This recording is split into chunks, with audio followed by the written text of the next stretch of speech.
आज हमने पढ़ना है जी क्वोशंट रूल। क्वोशंट रूल तब अप्लाई होगा जब हमारे पास कोई सी दो वैल्यूज़ आपस में डिवाइड हो रही होंगी।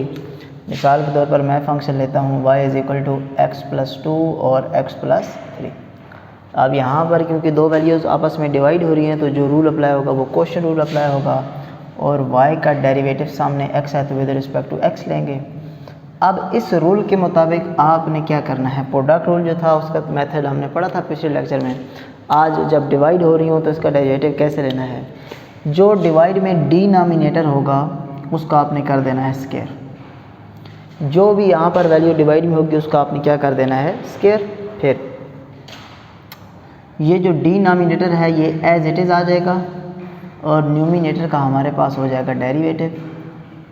प्रोडक्ट रूल में दरमियान में प्लस था, यहाँ पर हमने दरमियान में लिखना है माइनस।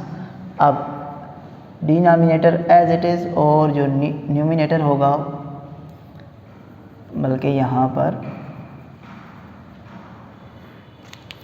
क्योंकि हम जो न्यूमिनेटर है उसका डेरिवेटिव ले चुके हैं तो अब सेकंड टाइम में क्या होगा कि न्यूमिनेटर एज इट इज़ और डिनोमिनेटर का डेरिवेटिव। मैं इसको फिर से रिपीट करता हूँ कि ये रूल है कैसे। सिंपल सी बात है कि जो नीचे वैल्यू होगी उसका आपने क्या ले लेना है स्क्वायर। जो भी डिवाइड में वैल्यू है उसका क्या ले लेंगे स्क्वायर, और डिवाइड वाली वैल्यू जैसी है वैसे की वैसे हमने लिख देनी है। जो ऊपर वैल्यू होगी जिसको न्यूमिनेटर बोलेंगे उसका डेरिवेटिव लेंगे, दरमियान में आएगा माइनस। और अब क्योंकि इस वाली वैल्यू का डेरिवेटिव हो चुका है यहाँ पर तो ये वैल्यू एज इट इज़, और ये जो वैल्यू जिसका डेरिवेटिव नहीं हो सका था उसका क्या ले लेना है डेरिवेटिव। फिर से देखें, नीचे वाली वैल्यू का क्या ले लेना है स्क्वायर। नीचे वाली वैल्यू जैसे है वैसे की वैसे लिख देंगे।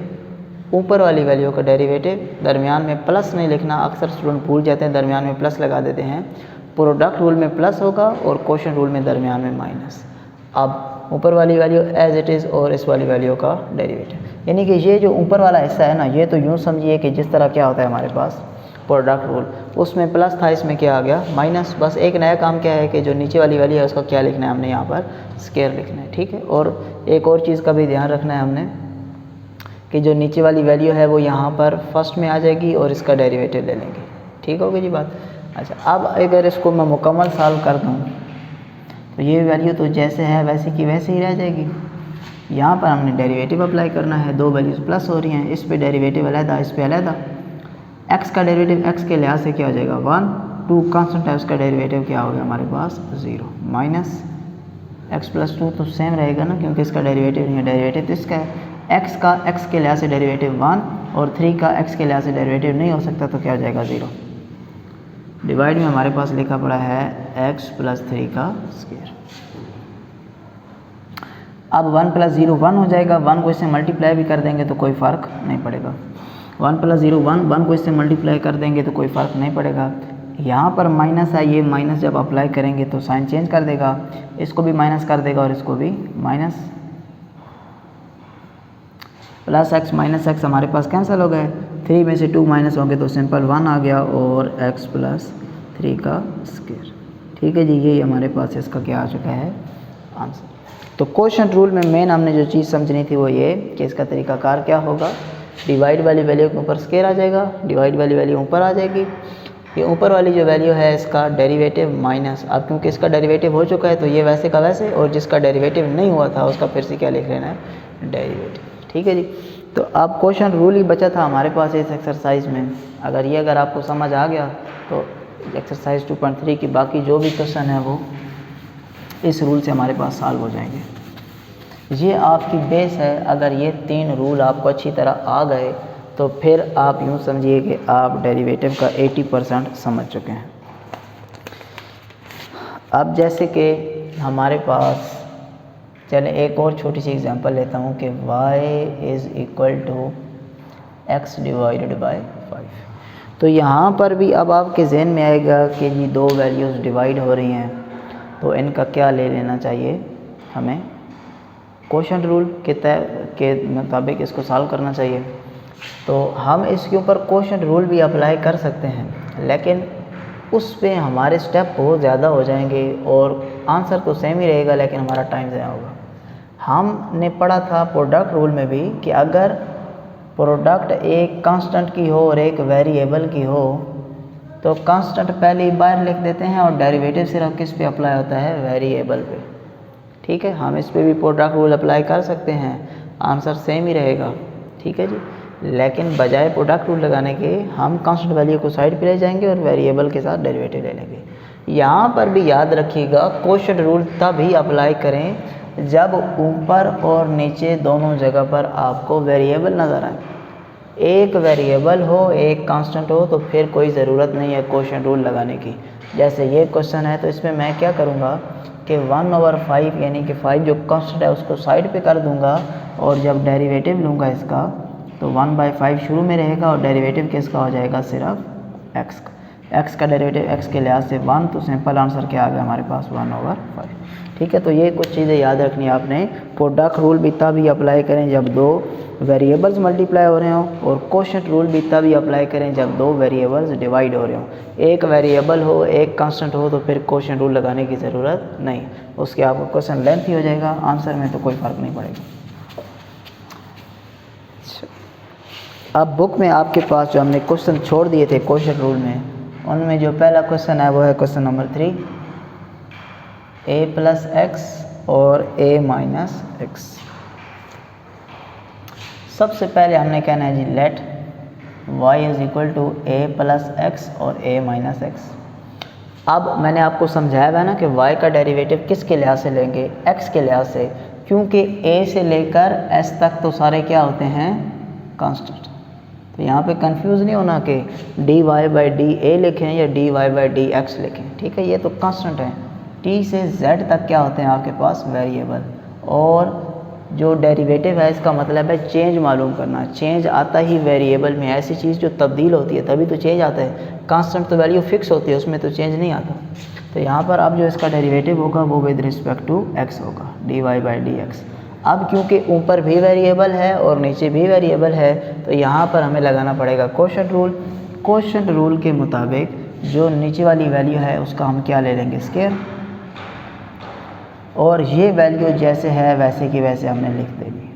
ठीक है, याद रखना है, स्क्वायर लेकर इसको सिंपल ऊपर लिख देना है। अब इस वैल्यू का हमने ले लेना है डेरिवेटिव a+x का, दरमियान में साइन आ जाएगा माइनस। अब a+x वैसे का वैसे और डेरिवेटिव हो जाएगा हमारे पास a-x।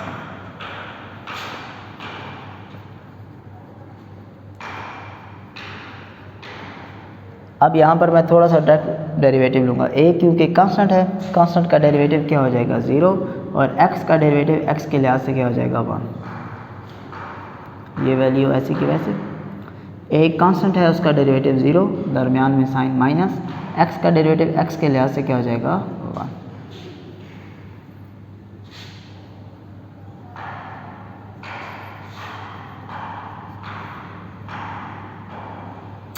0 + 1 1 को इससे मल्टीप्लाई भी कर देंगे तो कोई फ़र्क नहीं पड़ेगा। तो 0 - 1 - 1, ये माइनस इस माइनस को क्या कर देगा, प्लस। तो इसका मतलब है अगर ये साइन प्लस हो गया तो ये फिर टर्म जो है इन पे भी कोई फ़र्क नहीं पड़ेगा, ये जैसी हैं वैसी की वैसी आ जाएंगे हमारे पास। अब +x और -x कैंसिल, a और a आपस में ऐड होने के बाद 2a / a - x का होल स्क्वायर। तो यहाँ पर क्वोशिएंट रूल जो है वो भी हमने अप्लाई कर दिया और एक क्वेश्चन सॉल्व कर लिया। सारे के सारे क्वोशिएंट रूल जो आएंगे, क्वोशिएंट रूल के क्वेश्चन वो सेम ही रहेंगे। बस क्या होगा कि ये वाली जो वैल्यूज़ हैं इनमें हल्की फुल्की चेंजिंग आएगी। तो जब वैल्यूज़ बड़ी होंगी तो उनके जो स्टेप्स होंगे वो भी थोड़े से ज़्यादा हो जाएंगे, और जब वैल्यू छोटी हुआ करेंगी तो आपका क्वेश्चन भी ईज़िली सॉल्व हो जाएगा। अब जैसे क्वेश्चन नंबर जो है 4 है, उसमें आपके पास क्वेश्चन गिवन है 2x - 3 और 2x + 1। हमें पता चल गया कि ऊपर भी वेरिएबल है और नीचे भी वेरिएबल है, ये x और x इन्वॉल्व हैं। सबसे पहले लेट y = 2x - 3 और 2x + 1। हमारे पास ये दोनों के दोनों वेरिएबल मौजूद हैं, ऊपर भी और नीचे भी, तो इसका मतलब है हम इस पे लगाएंगे क्वोशिएंट रूल। अब क्वोशिएंट रूल के मुताबिक हमारे पास क्या होगा, derivative with respect to x होगा, और डिवाइड वाली जो वैल्यू है उसका हमने क्या ले लेना है यहाँ पर स्क्वायर, और ये वैल्यू जैसे है वैसे की वैसी आ जाएगी और डेरिवेटिव हो जाएगा हमारे पास ऊपर वाली वैल्यू का, दरमियान में साइन आ जाएगा माइनस, ऊपर वाली वैल्यू जैसी है वैसे की वैसे और डिवाइड वाली जो वैल्यू थी उसका हमारे पास आ जाएगा डेरिवेटिव। ठीक है जी, मेन यही चीज़ है जो हमें याद रखनी है। इसके बाद तो इसको सॉल्व करना ईजी है। 2x + 1 रहने दें यहाँ पर। अब यहाँ पर आपने ध्यान रखना है, दो चीज़ें मल्टीप्लाई हो रही हैं 2 और x, तो प्रोडक्ट रूल भी अप्लाई हो सकता है, लेकिन क्योंकि 2 कांस्टेंट है तो वो पहले किधर आ जाएगा बाहर, और x का डेरिवेटिव x के लिहाज से क्या आ जाएगा 1, तो 2 × 1 आंसर क्या आ गया 2। ठीक है, फिर समझिए 2 और x क्या है आपस में मल्टीप्लाई हो रहे हैं। हम यहाँ पर प्रोडक्ट रूल अप्लाई कर सकते हैं लेकिन नहीं कर रहे ताकि क्वेश्चन ईजी हल हो। 2 कांस्टेंट है बाहर आ जाएगा, x पे डेरिवेटिव अप्लाई होगा, x का डेरिवेटिव x के लिहाज से 1, 2 को 1 से मल्टीप्लाई करेंगे 2। अब -3 का डेरिवेटिव हम नहीं ले सकते क्योंकि 3 कांस्टेंट है, तो उसका डेरिवेटिव क्या हो जाएगा हमारे पास 0। ये वैल्यू भी एज इट इज़ सेम वही काम, 2 कांस्टेंट है शुरू में आ गया, x का डेरिवेटिव x के लिहाज से क्या हो जाएगा 1, 2 को 1 से मल्टीप्लाई करेंगे तो 2 ही रहेगा, और 1 का डेरिवेटिव हमारे पास हो जाएगा 0।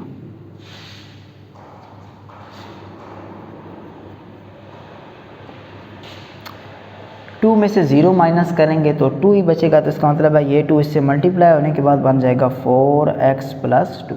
ठीक है जी, यहाँ पर 2 + 0 2 को इससे मल्टीप्लाई करते हैं 4x - 6।